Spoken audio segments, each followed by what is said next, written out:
আজকের রেজাল্ট, হ্যাঁ তোমরা ঠিকই দেখছো, নাম্বার 7। 7 মানে থালা পড়ে রিজন। আজকে ভাই এটা কি ম্যাচ হলো! আইএসএল এর ইতিহাসে এই রকম মার্জিনে কোনো দল জিতেছিল বলে আমাদের জানা নেই। হায়দ্রাবাদ এফসিরও আমরা খারাপ অবস্থা গত সিজনে দেখেছিলাম, কিন্তু এই রকম মার্জিন হয়নি। আজকে ইতিহাস তৈরি করলো ইস্টবেঙ্গল। কোনো রকম গোল হজম না করে 7টা গোল মুখের কথা নয়। আজকে পদম ছেত্রী গোলের তলায় না থাকলে 7-এর জায়গায় যদি 17টাও গোল হয়ে যেত, অবাক হওয়ার মতন কিছু জায়গা নেই। হ্যাঁ, আমি কথা বলছি আজকের বড় ম্যাচ নিয়ে, যেখানে আজ সন্ধ্যা 7:30টায় সমস্ত কিছু সমস্যা কাটিয়ে ইস্টবেঙ্গল তারা মুখোমুখি হয়েছিল মোহামেডান স্পোর্টিংয়ের বিরুদ্ধে। এতদিন অনেক কিছু সমস্যা ছিল ইস্টবেঙ্গলের। বিশেষ সমস্যা যেটা ইস্টবেঙ্গলের হচ্ছিল, বিকেল 5টা থেকে ম্যাচ হলে রোজার সমস্যা, তো ঈদ হয়ে গেছে, সেই সমস্যাও নেই। সমস্যা কাটিয়ে আজকে ইস্টবেঙ্গল কিন্তু বেশ বেশ অনেকটা বাড়তি অক্সিজেন পাবে আজকের ম্যাচ জিতে। আমি শুধু ভাবছি গত ম্যাচে যে ইস্টবেঙ্গল 2টো পয়েন্ট মাঠে ফেলে এসেছিল, কেরালা ব্লাস্টার্স ম্যাচের কথা বলছি, সেখানে যদি ইস্টবেঙ্গল পুরো 3টে পয়েন্ট পেত, আজকে ইস্টবেঙ্গল তারা কিন্তু পয়েন্ট টেবিলের 2 নম্বর জায়গায় উঠে আসতো। হ্যাঁ, তোমরা ঠিকই শুনছো, যদি গত ম্যাচে ইস্টবেঙ্গল 2টো পয়েন্ট মাঠে ফেলে না আসতো, আজকে ইস্টবেঙ্গল 2 নম্বরে উঠে আসতো। কারণ ইস্টবেঙ্গলের গোল ডিফারেন্স সেরকমই কথা বলছে। যেখানে মোহনবাগানের আমরা গোল ডিফারেন্স দেখেছি +11, সেখানে আজকে ইস্টবেঙ্গল এই 7-0 ব্যবধানে জিতে গোল ডিফারেন্স ইস্টবেঙ্গলের চলে গেছে +12। মানে এটা একটা আলাদাই রেকর্ড। এরপরও অনেকে বলবে অস্কার ব্রুজনকে তাড়িয়ে দেওয়া হোক, এরপরেও ইস্টবেঙ্গলকে নিয়ে সবাই হতাশ হবে। এটা তো স্বাভাবিক ব্যাপার যে দল খারাপ করলে কথা উঠবেই, কিন্তু যেই ইস্টবেঙ্গল 9, 10, 11তে প্রত্যেক সিজনে থাকতো, এখন হাফ সিজন হয়েছে, হাফ সিজনে ইস্টবেঙ্গল কিন্তু দাঁড়িয়ে রইল 4 নম্বর পজিশনে।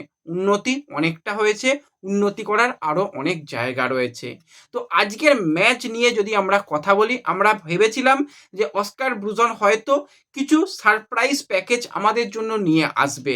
সেখানে হয়তো প্রথম থেকে ডেভিডকে দিয়ে জোড়া স্ট্রাইকারে ইস্টবেঙ্গল যাবে, যেরকম প্রস্তুতি চলছিল, কিন্তু সবাইকে ভুল প্রমাণ করে অস্কারের একটা সিম্পল প্ল্যানিং ছিল যে 3-5-2, যেটা আমরা বারবারই বলেছি 3-5-2 ইস্টবেঙ্গলের যাওয়া উচিত, সেরকম করা উচিত, বা প্রয়োজনে ভিষ্ণু এসে সাইড ব্যাক সামলে দেবে। এই সমস্ত ম্যাচে এরকমটাই করতে হবে, যে একটু অ্যাটাকে লোক বাড়াতে হবে।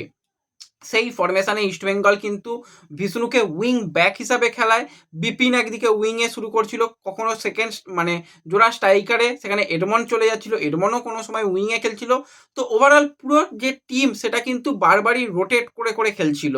তো সেই জায়গায় কিন্তু ইস্টবেঙ্গল প্রথম যে গোলটা পায়, সেই গোলটা কিন্তু আসে আনোয়ার আলীর থেকে। ভাই ডিফেন্স থেকে নিয়ে নিজে বল নিয়ে উঠে গেল অনেকটা দূর, সেখানে মাঝমাঠ থেকে জাস্ট একটু দূর, সেখান থেকে একটা অন টার্গেট শট। এই শটগুলো তো আটকাতে হবে। অবশ্যই সেখান থেকে গোলটা ভালো হয়েছে, এখানে যে কোনো গোলকিপারের জন্য চাপ হয়, কিন্তু যেহেতু এত ডিস্টেন্স থেকে বল আসছে, তো সেক্ষেত্রে আমি তো আমার যেই এরিয়া সেটাকে কভার করব, সেটা পদম ছেত্রী করতে পারে না। একদম সুন্দর পিকচার পারফেক্ট গোল কিন্তু আনোয়ার আলী প্রথমে শুরু করে, সেখান থেকে ইস্টবেঙ্গল এগিয়ে যায় 1-0 গোলে।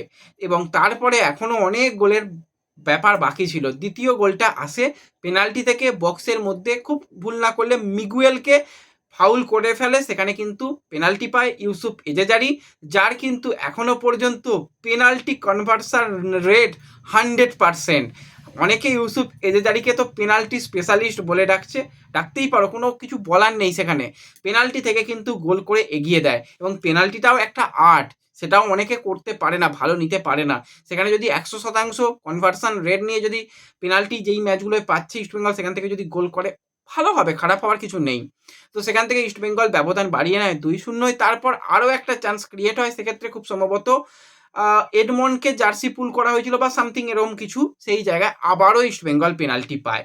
সেই পেনাল্টি থেকে কিন্তু এবার দায়িত্ব নেয় ক্যাপ্টেন, কারণ ক্যাপ্টেনকেও ছন্দে ফিরতে দল দেখতে চাইছিল, ইঞ্জুরি সমস্যা থেকে সে ফিরছিল। তো সেই জায়গায় ক্যাপ্টেন কিন্তু নিজের হাতে বল তুলে নেয় যে ঠিক আছে এটা আমি শট করব। সেখানে ক্যাপ্টেন সে কিন্তু পেনাল্টি থেকে গোল করলো, গোল করে ইস্টবেঙ্গলকে এগিয়ে দিল আরও একটা গোলে 3-0। তারপরে আরও একটা চান্স এসেছিল, সেখানেও মিগুয়েলকে ফাউল করা হয়েছিল এবং এক্ষেত্রে গোলকিপার ফাউল করে ফেলেছিল, সেখান থেকে আবার পেনাল্টি ইস্টবেঙ্গল পায়। সেই পেনাল্টি থেকে কিন্তু গোল করতে আমরা দেখতে পেলাম। আবারও সেই পেনাল্টি স্পেশালিস্ট ইস্টবেঙ্গলের কাছে রয়েছে ইউসুফ এজ্জেজারি, যে কিন্তু দ্বিতীয় পেনাল্টি মারতে এসেও গোল পায়। সেখানে কিন্তু ইউসুফ এজেজারি আর অপর দিকে কিন্তু ম্যাকলারেন, তারা সমসংখ্যক গোল, দুজনই 7টা করে গোল করে ফেললো। পেনাল্টি থেকে গোল করে ইস্টবেঙ্গলকে আরও কিছুটা ব্যবধানে এগিয়ে দেয়। সেখানে ইস্টবেঙ্গল অনেকটা ব্যবধান বাড়িয়ে নিয়েছিল। ইউসুফ ততক্ষণে 2টো গোল করে ফেলে, সল গোল করেছে, আনোয়ার গোল করেছে, 4টে গোল হয়ে যায়। আমরা ভাবছিলাম যে 5টা গোল মানে এনাফ, কিন্তু সেখানে ইস্টবেঙ্গল ভাই আজকে খিদে আলাদাই ছিল। সেখানে ইস্টবেঙ্গলের হয়ে গোল করে আবারও আমরা দেখতে পেলাম আনোয়ার আলী। এক্ষেত্রে আনোয়ারের সেকেন্ড গোলটা আমার তো দুর্দান্ত গোল লেগেছে। সেখান থেকে আনোয়ার গোল করে দেয় এবং ইস্টবেঙ্গলকে আরেকটু ব্যবধানে এগিয়ে দেয়। ভিষ্ণু বলে আমি কেন করবো না, আমিও করব। ভিষ্ণুও জটলা থেকে গায়ে বল ঠেকে যায় ভিষ্ণু, সেখানে ভিষ্ণুও গোল পায়। সেখান থেকে আরও একটি গোল হয়ে যায়। ডেভিডের জন্য খারাপ লাগিছে, একটা ক্রস খুব সম্ভবত বাড়িয়েছিল আনোয়ার, তো সেখানে যেভাবে মানে হেডটা মিট করেছিল জাস্ট একটুর জন্য, সেখানে গোল হলো না। তা নাহলে ডেভিডও গোল করতে পারতো। এবং আজকে নন্দদা নেবে কিন্তু কিছুটা হলেও ইমপ্রেসিভ পারফরমেন্স করেছে, ওয়ার্কলোড নিয়েছে, ফিজিক্যাল এবিলিটি ইউজ করেছে, চেষ্টা করেছে, অনেকগুলো শট করেছে। এবং নন্দদা একদম শেষের দিকে এসে বলে আজকে নাও তোমাদের আমি আনন্দ দিয়ে দেবো, থালা ফর এ রিজন। 7টা গোল, ইস্টবেঙ্গল 7ম গোলটা করে। সেখানে নন্দকুমার প্রথমে ইনসাইড, তারপর আউটসাইডে গিয়ে তার সেই যে শট, একদম সাইড নেটে শট, সেই শট অনেকদিন বাদে নন্দকুমারের কাছ থেকে দেখতে পেলাম। এবং ইস্টবেঙ্গল আরও একটি গোল করে আজকে আইএসএল এর ইতিহাসের সব থেকে বড় রেকর্ড, এই রেকর্ড কোনো দলের আছে বলে আমার মনে হচ্ছে না, আমার তো মনে পড়ছে না। যদি কেউ করে থাকে অবশ্যই জানিও যে 7 গোলের ব্যবধানে জেতা। হ্যাঁ, বড় ম্যাচ আমরা দেখেছিলাম, ইস্টবেঙ্গল উড়িষ্যা ম্যাচ, 11টা গোল দেখেছিলাম একটা ম্যাচে, কিন্তু এত বড় ব্যবধানে কোনো দল জিতেছে বলে মনে হয় না, মনে পড়ছে না। তো সেই জায়গায় 7-0 হয়ে যায়। আজকে কিছু কিছু প্লেয়ার ভাই আমার তো খুবই ভালো লেগেছে, বিশেষত সল। মিগুয়েলকে যে কোনো দিন যে কোনো কোচ আটকানোর চেষ্টা করবে, কিন্তু সল যেভাবে ছোট ছোট পাস খেলে, যেভাবে অপোনেন্ট ডিফেন্ডারদের যে ব্লকিং কাটিয়ে যে এগিয়ে যাচ্ছিল, যেভাবে সামনের দিকে বল বাড়াচ্ছিল, খুবই ইমপ্রেসিভ পারফরমেন্স। পরবর্তী সময় নাওরে মহেশ সিং, সেও অনেকদিন ইনজিওর্ড ছিল, সেও ফিরলো, সেও ফিরে কিন্তু সে তার খেলাটা দেখালো। সেও যে একটা কোয়ালিটি প্লেয়ার, কখনো লেফট উইং, কখনো রাইট উইং, কখনো সেন্ট্রাল মিডফিল্ডার, কখনো অ্যাটাকিং মিডফিল্ডার, সমস্ত রোলে নিজেকে খেললো এবং ভালো খেলেছে। অ্যান্টনকে পরবর্তী সময় নামানো হয়, অ্যান্টনও ইঞ্জুরি সমস্যা কাটিয়ে ফিরলো, সেও নেবে। বেশ কয়েকটা টাচ ভালো লেগেছে, বেশ কয়েকটা ভালো সামনের দিকে বল নিয়ে যাওয়ার চেষ্টা করেছে। চান্স এসেছিল, খুব যে বড় চান্স এসেছিল সেরকম নয়, একটা জায়গায় ট্যাপিন বলের মাথায় পা দিয়ে ফেলে, সেই জায়গায় যদি ভালোভাবে চেষ্টা করতো, যদি বলটা রিসিভ করতে পারতো, অন টার্গেট শট নিলে গোল হতো, কারণ অ্যান্টনের দূরপাল্লা শট থেকে গোল আছে অতীতে।